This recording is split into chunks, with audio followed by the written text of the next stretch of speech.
Assalamualaikum warahmatullahi wabarakatuh. Waalaikumsalam warahmatullahi wabarakatuh. Ya, selamat pagi anak-anak. Bagaimana kabarnya hari ini? Sehat? Alhamdulillah sehat ya. Baiklah, untuk pembelajaran kali ini kita awali dengan membaca doa. Doa kita membaca suratul Fatihah. Mudah-mudahan pembelajaran kita pada hari ini dapat berjalan lancar dan materi yang kita pelajari nantinya bermanfaat bagi kita semua. Amin. Berdoa mulai. A'udzu billahi minasyaitonir rajim. Bismillahirrahmanirrahim. Alhamdulillahi rabbil alamin. Ar-Rahmanir-Rahim. Maliki yaumiddin. Iyyaka na'budu wa iyyaka nasta'in.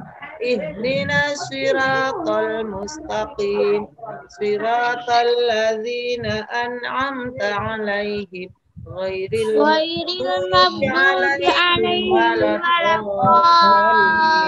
Rabbi ighfirli wali walidayya walil mu'minina amin. Ya Rabbal alamin. Sudah pada pertemuan hari ini kita belajar di tema 5, subtema 2, yaitu kita sudah sampai pada pembelajaran 5. Dilihat bukunya, subtema 2, pembelajaran 5. Sudah? Sudah ketemu halamannya? Ya, sudah ya. Busur jelaskan dulu. Selama menjelaskan HP-nya di-unmute dulu, biar tidak kemeresek ya. Sudah, HP-nya dimatikan dulu, di-unmute.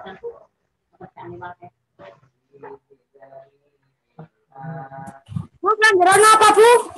Tema 5, subtema 2, PB 5, pembelajaran 5. Nah, ini materinya. Kita sudah sampai pada pembelajaran yang kelima. Ya, pada pembelajaran yang kelima ini kita belajar tentang, sudah, HP-nya kalau sudah di-unmute dulu ya. Audionya dimatikan dulu.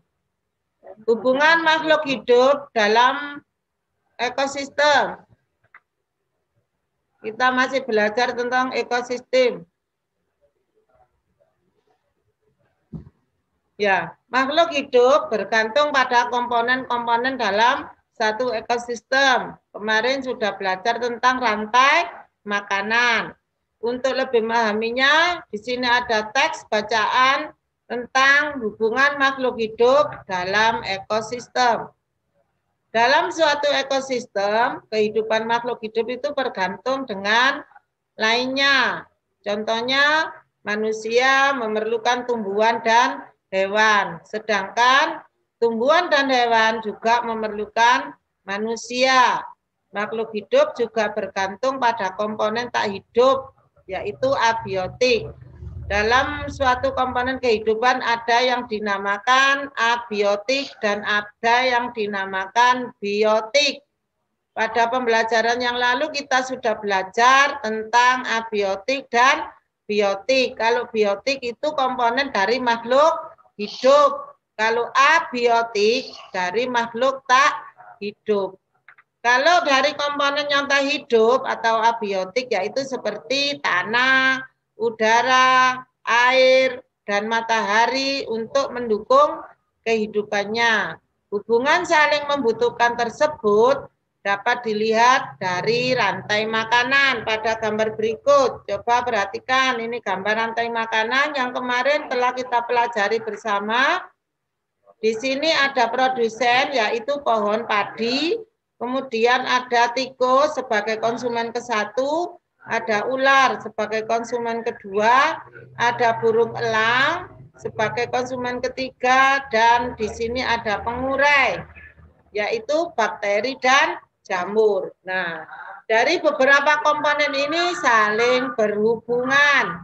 Apabila dari salah satu komponen ini tidak ada, maka rantai makanan di sini tidak akan berjalan dengan baik. Makanya dalam suatu kehidupan itu makhluk hidup itu tergantung dengan makhluk hidup yang lain. Di samping makhluk hidup dengan makhluk hidup juga makhluk hidup masih membutuhkan komponen dari makhluk tak hidup, yaitu tadi contohnya udara, air, dan matahari. Kalau untuk komponen produsen tumbuhan pasti memerlukan matahari untuk proses fotosintesis.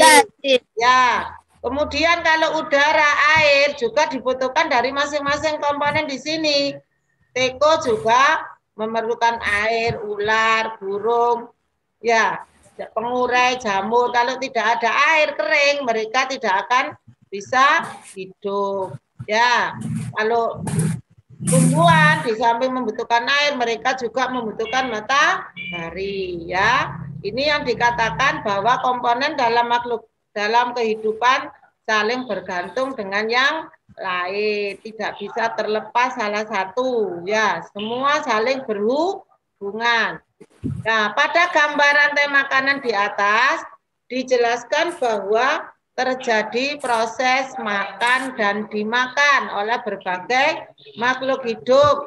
Ada yang pada sebuah ekosistem itu, misalnya tumbuhan hijau menghasilkan makanan yang akan dikonsumsi oleh hewan konsumen tingkat pertama.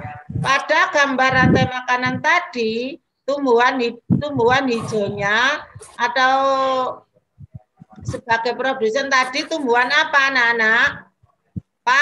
Padi. Kemudian makanan tumbuhan hijau tadi itu akan dikonsumsi oleh konsumen tingkat pertama atau tingkat 1. Di sini yang menjadi konsumen tingkat 1 adalah tikus. Lalu hewan konsumen tingkat pertama dimakan oleh konsumen tingkat kedua. Di sini yang menjadi konsumen tingkat kedua adalah ular. Nah, begitu seterusnya hingga hewan yang tingkat tertinggi itu mati kemudian diuraikan oleh pengurai. Nah, hubungan antar makhluk hidup itu sangat penting karena tidak ada makhluk hidup itu yang mampu untuk hidup sendiri. Sebagai contoh juga manusia tidak akan mampu hidup sendiri. Makanya di sini manusia disebut sebagai makhluk sosial karena tidak bisa hidup atau tidak mampu untuk memenuhi kebutuhan hidupnya sendiri. Nah, hubungan antar makhluk hidup itu sangat beragam. Hubungan yang khas dan erat antara dua jenis makhluk hidup yang bersama itu disebut dengan simbiosis. Jadi simbiosis adalah hubungan yang khas dan erat antara dua jenis makhluk hidup yang hidup bersama. Itu dikatakan simbiosis. Nah, di sini ada macam-macam simbiosis. Yang pertama yaitu simbiosis mutualisme. Simbiosis mutualisme yaitu hubungan antara dua jenis makhluk hidup yang berbeda di mana kedua makhluk hidup tersebut sama-sama atau saling mendapat keuntungan. Dari hubungan kedua jenis makhluk hidup tadi, keduanya mendapat keuntungan. Baik makhluk hidup yang satu dengan makhluk hidup yang kedua itu sama-sama untung. Contohnya di sini simbiosis mutualisme yaitu lebah dengan tumbuhan berbunga. Lebah hingga pada bunga untuk mengambil madu. Ketika hinggap, serbuk sari akan melekat pada kaki lebah dan saat dia hinggap ke bunga lain, serbuk sari menempel pada bunga tersebut, saling membutuhkan. Contoh yang kedua, simbiosis mutualisme, yaitu bakteri coli yang hidup pada tubuh manusia. Bakteri tersebut itu dapat menguntungkan manusia dengan cara membantu membusukkan sisa makanan. Sedang manusia menyediakan tempat dan makanan bagi bakteri tersebut, yaitu bakteri coli. Contoh yang ketiga yaitu burung jalak dan kerbau.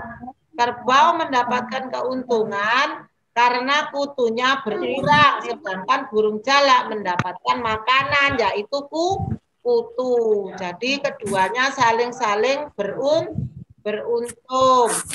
Kemudian contoh yang kedua, simbiosis komensalisme, yaitu hubungan antara dua jenis makhluk hidup yang berbeda, di mana satu makhluk hidup itu diuntungkan dan makhluk hidup yang lainnya tidak diuntungkan dan tidak dirugikan. Jadi yang untung cuma dari satu makhluk saja. Makhluk yang kedua tidak diuntungkan tapi juga tidak dirugikan, tapi alias tidak mendapat apa-apa. Contohnya simbiosis komensalisme, yaitu anggrek yang menempel pada pohon mangga. Tumbuhan anggrek mendapat keuntungan karena dapat menumpang hidup di pohon mangga. Dan selama menumpang tersebut, anggrek tidak merugikan pohon mangga. Jadi anggrek yang menempel di pohon mangga itu tidak mengganggu pertumbuhan pohon mangga. Jadi di sini yang diuntungkan adalah tumbuhan anggrek. Sedangkan tumbuhan pohon tidak dapat untung tapi juga tidak dirugikan. Kemudian hubungan antara hiu dengan ikan remora. Contoh yang ketiga yaitu simbiosis parasitisme. Simbiosis parasitisme yaitu hubungan antara dua jenis makhluk hidup yang berbeda, di mana makhluk hidup yang satu mendapat keuntungan dan makhluk hidup yang lain dirugikan. Jadi kalau simbiosis parasitisme ini salah satu dari makhluk hidup itu ada yang dirugikan, ada yang mendapat keuntungan. Contohnya cacing perut dengan manusia. Di sini yang rugi siapa? Manusia. Cacing perut mendapat keuntungan, bisa hidup di dalam perut manusia. Kutu dengan anjing, ya. Benalu dengan pohon mangga yang ditumpanginya. Benalu mendapat keuntungan bisa hidup di dalam atau di atas pohon mangga. Tapi pohon mangga yang ditumpangi benalu pasti dapat kerugian atau dirugikan. Benalu dapat hidup subur karena benalu itu menghisap zat makanan dari pohon mangga yang ditumpanginya. Sehingga karena zat makanannya diserap atau dihisap oleh benalu, lama-lama pohon mangga akan mati. Itu dikatakan simbiosis parasitisme. Sudah? Nah, itulah beberapa keterangan atau materi tentang hubungan makhluk hidup dalam suatu ekosistem. Dari pembelajaran kali ini ada yang mau bertanya, ada materi yang belum dipahami, silakan. Ada yang mau bertanya? Kalau mau bertanya, HP-nya langsung audionya diaktifkan. Kalau tidak usah diaktifkan dulu, biar tidak meresep. Sudah tidak ada yang bertanya? Kalau tidak ada yang bertanya, sekarang Bu Sur yang mau bertanya. Ya, Bu Sur mau bertanya sekarang. Nanti yang dipanggil langsung diaktifkan audionya. Dalam hubungan makhluk hidup dalam suatu ekosistem, Di situ kita tidak terlepas dari rantai makanan. Siapa yang bisa menjelaskan proses dari gambar rantai makanan yang sudah disaksikan atau disimak tadi? Yang lain di-unmute. Razak, silakan dijelaskan, Zak. Dari dekomposer atau pohon padi dimakan oleh tikus atau konsumen satu, dan konsumen satu akan dimakan konsumen dua, yaitu ular. Konsumen dua akan kemakan konsumen tiga, yaitu elang. Konsumen tiga akan dimakan oleh kutu, jamur atau bakteri, Bu. Ya, saya ulangi lagi ya. Dalam proses rantai makanan di situ ada contohnya pohon padi sebagai produsen. Pohon padi dimakan oleh hewan produk konsumen tingkat 1, yaitu di situ tikus. Tikus dimakan oleh konsumen tingkat kedua, yaitu ular. Ular dimakan oleh hewan konsumen tingkat ketiga, yaitu burung elang. Burung elang mati, akhirnya di situ diuraikan oleh pengurai. Nah, pengurai di sini berupa jamur dan bakteri. Sudah, Roja sudah menjawab. Kemudian, apa yang disebut dengan simbiosis? Hafid, silakan. Hubungan antara dua jenis makhluk hidup yang berbeda di mana kedua makhluk hidup tersebut saling mendapat keuntungan. Ya, hubungan dua makhluk hidup yang berbeda di mana kedua makhluk hidup tersebut saling mendapat keuntungan. Ya, di mana kedua makhluk hidup tersebut saling mendapat keuntungan. Nah, simbiosis itu ada berbagai macam simbiosis. Coba siapa yang bisa menyebutkan simbiosis yang pertama disebut dengan simbiosis mutualisme. Siapa yang bisa menjelaskan? Kanaya.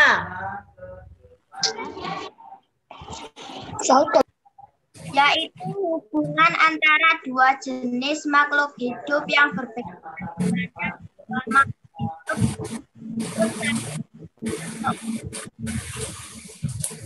Simbiosis mutualisme yaitu hubungan antara dua jenis makhluk hidup yang berbeda di mana kedua makhluk hidup tersebut saling mendapat keuntungan.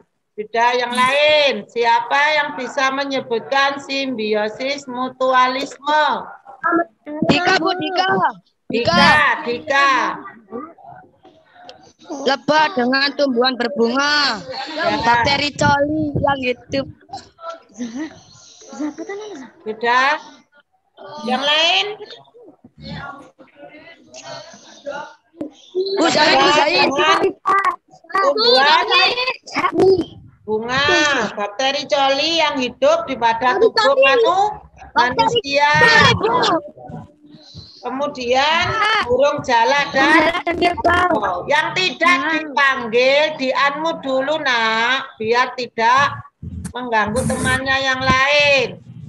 Kemudian yang kedua di sini ada simbiosis komensalisme. Apa yang disebut dengan simbiosis komensalisme, Iska? Ya, Zaid, Bu. Iska. Hubungan antara dua jenis makhluk hidup yang berbeda. Simbiosis komensalisme adalah hubungan antara dua jenis makhluk hidup yang berbeda, Bu. Kemudian di mana? Dilanjutkan, Iska. Hubungan dua jenis makhluk hidup yang berbeda, di mana dari satu makhluk hidup itu dapat diuntungkan dan makhluk hidup yang lain tidak diuntungkan atau tidak dirugikan. Sekarang Zahid, coba sebutkan contoh dari simbiosis komensalisme. Yaitu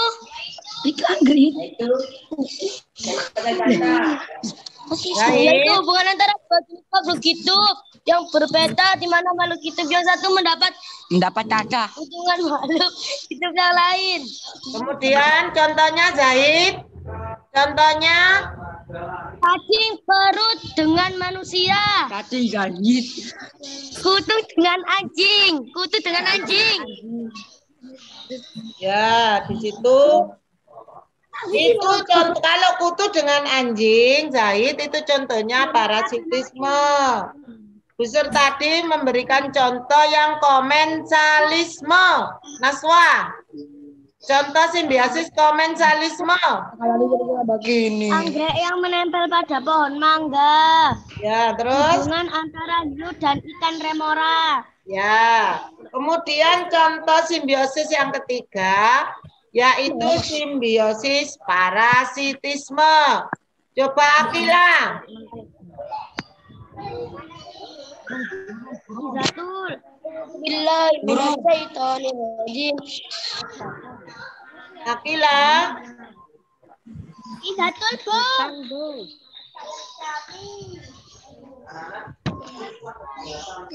Ya, diulangi lagi Iza. Apa simbiosis parasitisme, Iza?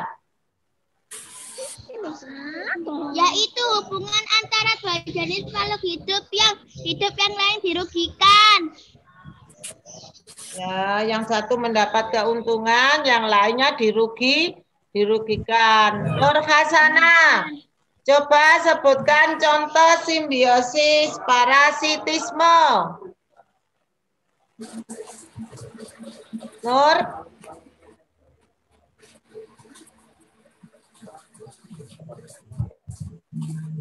Bintang. Coba disebutkan contoh dari simbiosis parasitisme, Bintang. Cacing perut dengan manusia. Ya, kemudian Sokib, contoh yang lain.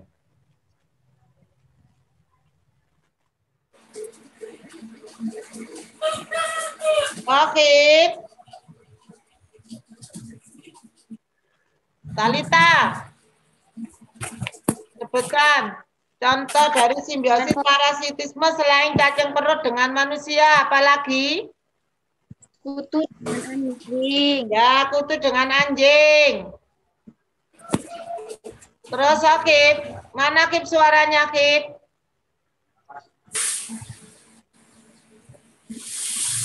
Selain kutu dengan anjing, yaitu benalu yang hidup di pohon mangga. Benalu yang mendapat keuntungan, pohon mangga yang mendapat atau dirugikan karena zat-zat makanan yang ada di pohon mangga diserap oleh benalu. Akhirnya lama-lama pohon mangga akan mati. Ya, sudah sampai di sini ada pertanyaan. Siapa tadi yang belum menjawab? Ada yang belum menjawab, Bu. Siapa? Zahid. Zahid sudah. Tokib, mana Kib? Nur, Bu, belum, Bu Nur. Nur Kasana.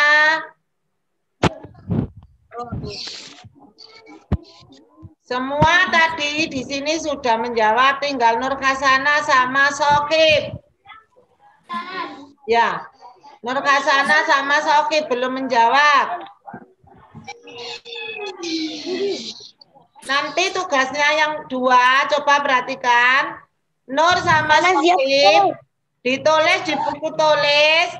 Tugasnya mencari contoh dari masing-masing simbiosis ya.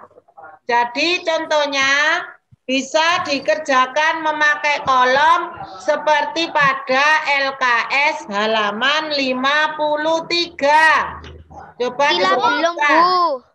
Halaman 53 itu ada kolom tentang hubungan simbiosis.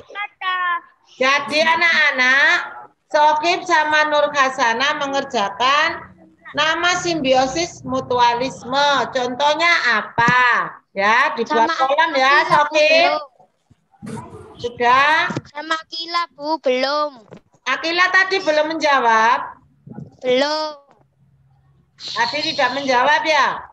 Ya, berarti 3 anak yang mendapat tugas. Menjawab bebas tugas kan, Bu? Ya, yang tadi sudah menjawab berarti bebas tugas, hanya mengerjakan LKS.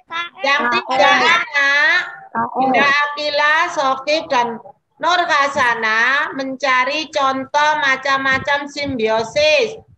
Simbiosis ada 3 disebutkan, kemudian contohnya. Dikerjakan pakai kolom pada LKS halaman 53. Sudah paham? Sudah ya? Unsur akhiri. Assalamualaikum warahmatullahi wabarakatuh. Waalaikumsalam warahmatullahi wabarakatuh. Ya, selamat belajar ya. Semangat. Ya, anak-anak sekarang boleh keluar dari Zoom.